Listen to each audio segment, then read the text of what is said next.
à tous, bienvenue dans C'est Canteloup. On revient sur les 70 kilos de résine de cannabis et les 986 grammes de cocaïne retrouvés chez la mère d'Avalon, Jamila Absaoui. Bonsoir Marine Le Pen. Écoutez, c'est formidable. Hein, c'est pas mon anniversaire, c'est pas la Sainte-Marine et pourtant je reçois des cadeaux. Mais écoutez, c'est Noël avant l'heure. Comment ça? Ah ben, une mère de gauche qui se fait gauler avec de la drogue, qui s'appelle Jamila, dont les frères délinquants sont en liberté, je précise, mais c'est le 4 à la suite. Écoutez, je suis presque déçu parce qu'il n'y a plus de suspense. Hein. Je vous rappelle la présomption d'innocence. La mère n'était peut-être pas au courant que de la drogue était cachée. Oui, bien sûr, on vous croit tous, bien sûr. Comme si on ne savait pas qui nous entoure. Allons. Regardez, vous n'avez pas l'air bien au courant qu'il y a des anciens du GUD à vos côtés. Attendez que je sois présidente. Vous allez avoir des problèmes. J'ai un bon avocat. Éric Dupond-Moretti, l'avocat de Jamila Absaoui, a dit « Je suis certain que l'enquête en cours disculpera totalement la mère d'Avalon. » Elle en est où l'enquête? Écoutez, deux pistes crédibles. Soit les frères de Jamila Absaoui ont caché les 70 kilos de résine de cannabis et le kilo de cocaïne à son insu, soit Pierre Palmade allait organiser une soirée à la mairie d'Avalon. Voilà. Mais laissons de grâce les enquêteurs terminer leur travail sereinement. Pas facile. Les deux pistes sont crédibles. Dans son émission sur Europe 1, Philippe de Villiers a déclaré « Si demain on veut avoir une armée de zombies, alors légalisons le cannabis ». Philippe de Villiers, bonsoir. Ça a l'air jeune, moderne comme émission. Et oui, les petits clous, vous êtes toujours sur Europe 1. C'était Michel Sardou, donc le temps béni des colonies. Et on revient tout de suite à notre sujet du jour. Faut-il légaliser le cannabis, comme apparemment le préconise la mère d'Avalon, Jamila Absaoui. Ce qui nous amènera bien sûr à notre deuxième débat. Faut-il légaliser les musulmans? Bon, j'ai une question. Si c'est si terrible que ça, pourquoi les Allemands ont légalisé le cannabis? Ah bah ça c'est complètement incompréhensible. Les Allemands, un peuple jadis si exemplaire, pur, droit, qui décide aujourd'hui de quoi? De se rouler dans le stupre et les substances psychotropes. Bon, il y avait quand même un indice que ce peuple allait mal. Hein. Les femmes ne se rasent pas sous les aisselles, vous avez tous vu. Hein, c'est devenu quoi? Une société de dépravés zadistes. C'est pas si étonnant que ça, qui fument du hashish finalement. Vous savez quoi? J'ai mal à mon Allemagne d'antan.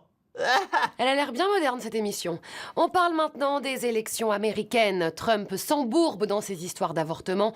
Biden repasse en tête des sondages. Mais quelqu'un pourrait renverser tout ça. C'est Robert Kennedy Jr. Tout de suite, la vie de Donald Trump. Regardez. Take a look at my girlfriend.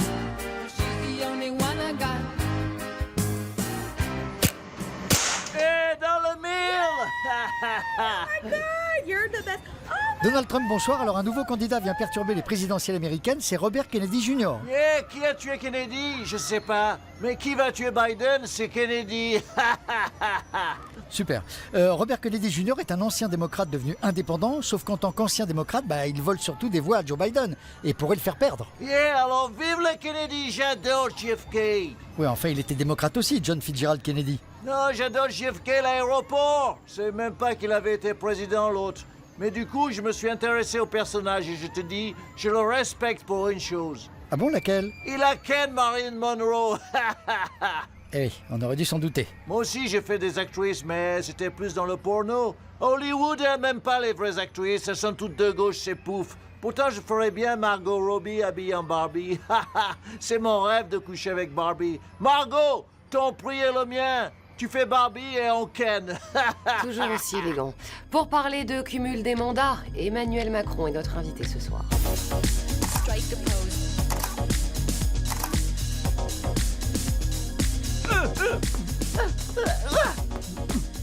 Emmanuel Macron, bonsoir.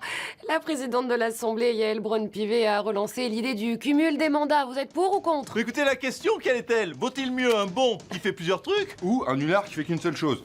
A dit comme ça, on sent que vous penchez pour le cumul. Mais pas forcément. Regardez Bruno Le Maire, c'est un nulard qui fait plusieurs trucs. Ministre de l'économie, écrivain érotique. Voilà. Il fait votre punching ball aussi. Sinon, vous avez déclaré la France n'a pas de problème de dépenses excessives, mais un problème de moindres recettes.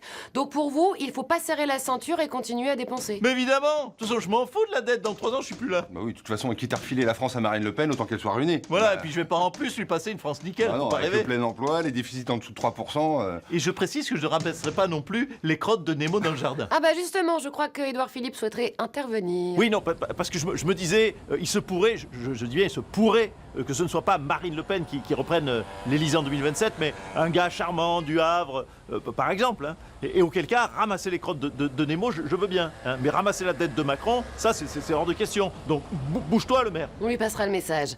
Donald Trump, un dernier mot. Eh, c'est fou! L'opération de Kennedy à Cuba, ça s'appelait la baie des cochons. Alors que moi, j'avais un projet en Floride qui s'appelait la baie des cochonnes. Oui, ce projet nous intéresse pas. Allez, salut à tous. Let's take her out the home.